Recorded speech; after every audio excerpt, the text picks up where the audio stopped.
Now, the civil war in Syria looks set to enter a new and even more dangerous phase, with government forces on the move to help Kurdish fighters who are under attack from Turkey.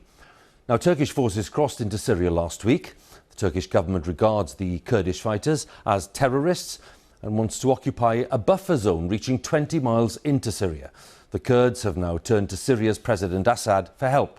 And today, Syrian government forces entered several towns just south of the border, setting up a potentially dangerous confrontation with Turkey.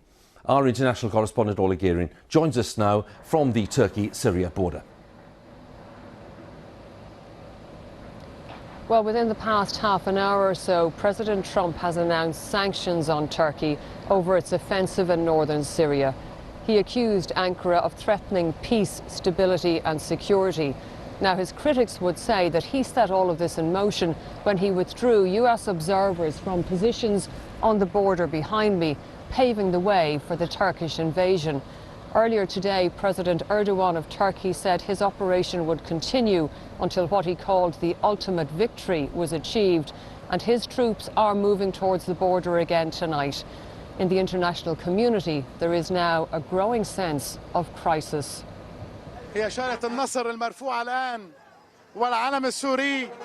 Rolling in to a hero's welcome.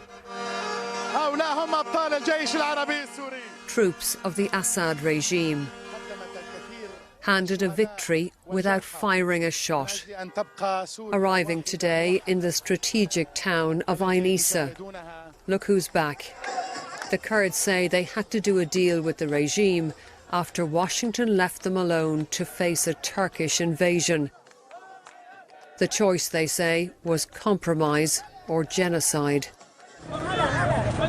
Further along a key highway, the town of Tel Tamer, also back in Assad's hands.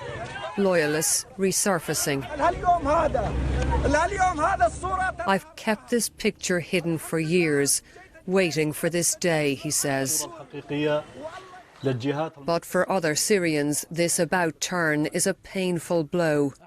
We met Abu Saddam and his family on the Turkish side of the border. He planned to go home to Tel Tamer once Kurdish militia were gone. Not anymore. I was shocked when they told me that the regime is now in control. We were happy when the Turkish army went in. We were hoping to go back and live happily in our village. No one can go back with the regime there.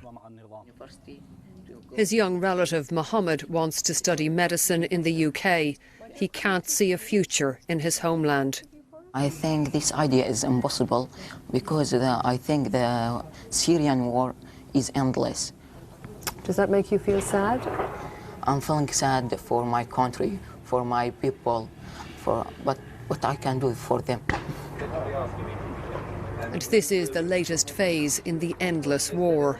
Turkey continuing to pound northern Syria. Here a drone strike, allegedly targeting a Kurdish ammunition supply. We work with the precision of a jeweler, President Erdogan claimed today. But the civilian death toll is growing. Well, just across the border here in the Syrian town of Talabayat, rebels backed by Turkey have just raised their flags. In less than a week here, President Erdogan has created a dangerous new reality. Northeastern Syria is now a battleground, and the balance of power is shifting.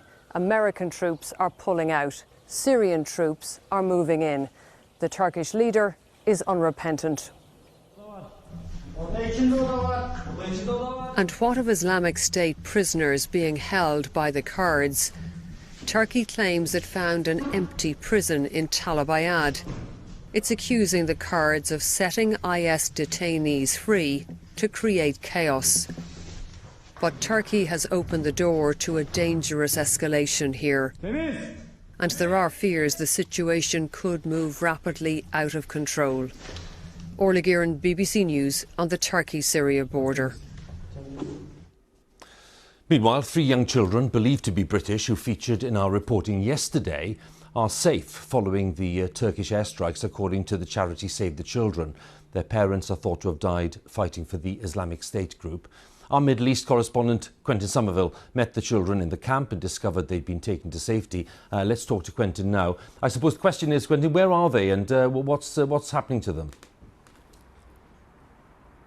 Well, Hugh, Amira, Hiba and Hamza were really plucked out of the fire right at the very last minute. Just as the camp they were in was about to be overwhelmed by Turkish forces, the UN got in there, extracted the children. In the last few minutes, last few hours I should say, we've received a statement from Save the Children. It said they were moved into the care of a local agency in Ain Issa. But as the troops advanced, they were really in the heart of a maelstrom. These with Turkish forces moving in from one side, and of course the regime are now moving into that area. The children were moved to Raqqa with 21 other orphans. Hugh, it's worth remembering what these children have been through. They've seen their parents die in front of them. They've witnessed the most incredible atrocities, and they've suffered under the Islamic State propaganda for many, many years. These children are victims, and while they are in a safe place at the moment, Syria is not safe at all. So it's very important that we learn as much information about their relatives back in Britain as soon as possible, so that we can start the process of bringing these children home. Quentin, many thanks once again. Quentin Somerville there in Beirut. Well, as we've been hearing, the US's decision to pull out all of its troops from the region is a major turning point in the conflict. On one side is President Erdogan's Turkey, a NATO member whose aim is to force Kurdish forces from that border area. And now, following a deal with the Assad regime, Syrian government forces are helping the Kurds. And the Assad regime is backed by Iran and Russia. Let's talk to our Middle East editor, Jeremy Bowen, who's in Erbil in the Kurdish region of Iraq. How significant a moment could this turn out to be, Jeremy?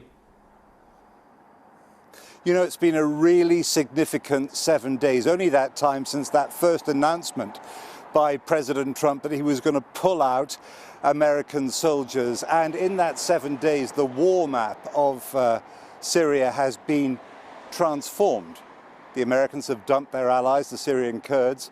But as well as that, there have been big new opportunities for the Turks, for the regime, of course, in Damascus and its backers, Russia and Iran, and as well as that, the jihadists of Islamic State. Now, they want to reconstitute their organization, and they see loads of new opportunities to do it right now. They've announced there's going to be a new campaign of violence, of killing, right across Syria, and they may want to try and bust some of their fighters out of the jails where the Kurds, who are now at a low ebb, are holding them. Now, European countries, very concerned about this. They've asked the Turks to stop their operation. Now, when the troubles of the Middle East come knocking on European doors, their leaders tend to get a bit rattled. And I think the nightmare scenario they have now is that somehow the forces of the regime backed by Russia will end up facing off with NATO forces from Turkey. That's a big, big worry for a lot of them. Now, the last thing really is that this has been a big turning point in Syria's catastrophe. It may make the end game a little bit simpler with the Kurds and the Americans out of the picture, but really that leaves President Assad, his backers, the Russians and the Iranians to do what they need to do to further solidify their victory in this war. Jeremy, once again, thanks a lot. Jeremy Bowen, our Middle East editor in Erbil.